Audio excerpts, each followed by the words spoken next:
Ezra Chapter 9, mixed marriages. When these things were completed, the officials came to me and said, the people of Israel and the priests and the Levites have not separated themselves from the people of the land, but have committed the repulsive acts of the Canaanites, Hittites, Perizzites, Jebusites, all the people. For they have taken some of their daughters as wives for themselves and for their sons, so that the holy race has intermingled with the people of the land. Indeed, the officials and the chief men have been foremost in this unfaithful act and a direct violation of God's will. When I heard this, I tore my clothing and my robe in grief. I pulled out some of my hair from my head and my beard and sat down appalled at the shame of it. Then everyone who trembled at the words of God of Israel because of their unfaithfulness of the exiles gathered to me as I sat appalled until the evening offering. And it says, intermarrying with people who did not worship the one true God was expressly forbidden. While there are instances of marriages to non-Israelites being blessed, like Rahab and Ruth, there were cases where the woman had clearly taken a stand as a believer in Yahweh, renouncing her old religion. So very interesting there. So here he is, because God wanted to protect their lineage and keep them all as one, right? And they did not. And as they're intermingling, then it gets lost, and you start marrying, they're not marrying believers, right? And they start taking on a little bit of this, and then pretty soon everything is just wiped away. So he's distraught. Ezra's distraught. And he didn't just do it for like a few minutes, right? He didn't just go, okay, whatever. It's like he was distraught for how long? Until the evening offering, pretty much all day. Isn't that pretty crazy? We think of the things that hurt God and that makes God sad, and it must have broken his heart, just like it did Ezra's heart, right? Like you think of that, you think of God, what is it that makes God sad? I'm sure there's a lot of things that do, right?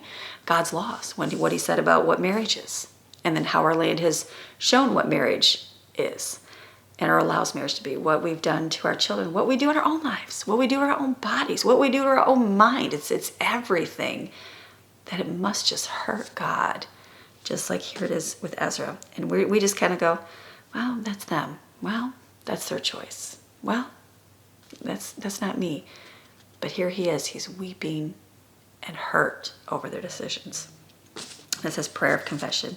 At the evening offering, I rose from my time of humiliation and penitence, and having torn my clothing and my robe, and he ripped out his hair too, I fell on my knees and stretched out my hands to the Lord my God.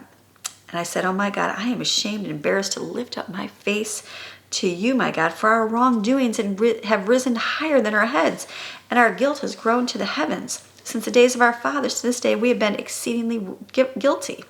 And on account of our wrongdoings, we, our kings and our priests, have been handed over to the kings of the lands, to the sword, to captivity, to plundering, and to complete shame as today. But now, for a brief moment, grace has been shown to us from the Lord our God, who has left us as a surviving remnant and has given us a peg, a secure hold in his holy place, that our God may enlighten our eyes and give us a little reviving in our bondage. For we are slaves. Yet our God has not abandoned us in our bondage, but has extended loving kindness to us before the kings of Persia, to revive us, to rebuild the house of our God, to repair the site of its ruins, and to give us a wall of protection in Judah and Jerusalem. Now, O our God, what shall we say? What do we do? We've messed everything up. You've given us all these great things. You've done all these great things. You've got a house. You've got our temple. We can go there. You've given us lots of provision, lots of abundance and favor and things. And then also a wall of protection, not just from the building, an extra layer so the enemies don't come in. An extra layer. And what do we do? What do we say after this? What do? We've abandoned and turned away from your commandments, which you have commanded by your servants the prophets, saying, the land which you are entering to possess is a defiled land with the uncleanliness of the people of the lands through their repulsive acts, which have filled it from one end to the other with impurity. Now, do not give your daughters to their sons, or take their daughters for your sons, and never seek their peace or their prosperity, so that you may be strong and eat the good things of the land, and leave it as an inheritance to your children forever.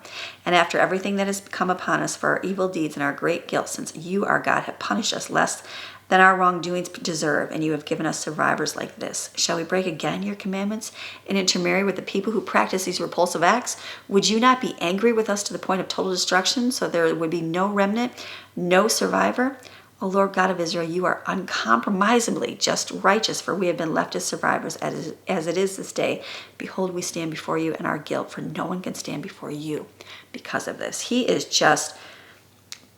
confessing all the sins for these people. And it says, Israel was guilty and deserved whatever punishment God gave them. God would have been just in consuming them, even to the point of leaving no remnant or survivor. But think about it. Like, they just traveled for years. How many years? 40 years in the wilderness. Over and over and over. And then here they go again.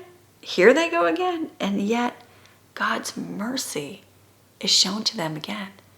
Like, yeah, we think this is such, it's like, we don't think God is, like, in our own lives, like, oh God, why these people, why don't they turn, why don't they change from their ways? But it's like, God is so merciful over and over. God is so patient to wait for so long for people to turn to him. It's like, okay, that mercy is extended. He is a loving God to give that to us. And it says, but in his great mercy, God provided a way out for Israel. Even in an even greater way, he provided a way out for all mankind. Sin is always sin, no matter how small it may seem to us. God would be justified in destroying us all for only one sin. Only one. Yeah. God is just. This means he cannot tolerate sin even a little bit, but he is also more loving, kind, and compassionate than we can comprehend. In his mercy, he provided the way out. He sent his son to pay the price of our sin for us in the way his justice was just satisfied. And at the same time, his love provided a way to save us. It says, we have been left as survivors. It is true that Israel was rebellious and evil at times in her history. Kings and Chronicles record how wicked they had become, right? We've just finished that where it was like over and over and over. But the people who returned to rebuild the temple were a chastened and different generation from the one taken into captivity. The men and women who went back were determined to obey God's laws and would not tolerate idolatry. While the returning Jews succeeded in ridding themselves of heathen idol worship, they created another problem. They set in motion a legalistic system that culminated with the people who valued their interpretation of the law of the scriptures. The condition progressed until Jesus spoke out against their extremism and their lack of mercy and compassion. So, all right, we're reading. We'll see you tomorrow.